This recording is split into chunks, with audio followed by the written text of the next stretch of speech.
آپ دیکھ رہے ہیں عالمگیر نیوز خبر شامل کرتے ہیں بہاول نگر سے۔ بہاول نگر اسسٹنٹ کمشنر بہاول نگر منور حسین مکسی نے ناجائز منافع خوروں کے خلاف گھیرا تنگ کر دیا۔ متعدد چکن فروش اور فروٹ شاپس کو جرمانے۔ تفصیلات کے مطابق چکن کا مقرر کردہ ریٹ 260 روپے سے زائد فروخت کرنے والے چکن شاپس کا اچانک معائنہ کیا گیا۔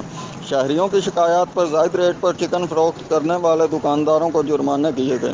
اس موقع پر اسسٹنٹ کمشنر بہاول نگر منور حسین مکسی نے شہر کے حجام اور سبزی فروٹ شاپس کا بھی معائنہ کیا اور ایس او پیز پر عمل درآمد یقینی بنانے کی ہدایات کی گئی۔ خلاف ورزی کرنے والوں کے خلاف سخت کارروائی کا بھی کہا گیا۔ اسسٹنٹ کمشنر بہاول نگر منور حسین مکسی نے مزید کہا کہ ناجائز منافع خوروں کے خلاف کارروائی ضرور ہوگی۔ حکومت کے مقرر کردہ ریٹ لسٹ کے مطابق اشیاء خورد و نوش کی فروخت کو یقینی بنا کر ہی سکون ملے گا۔ مشکل کی اس گھڑی میں ناجائز منافع خوروں نے شہریوں کے ساتھ ظلم کیا ہوا ہے جو کسی صورت قبول نہیں ہے۔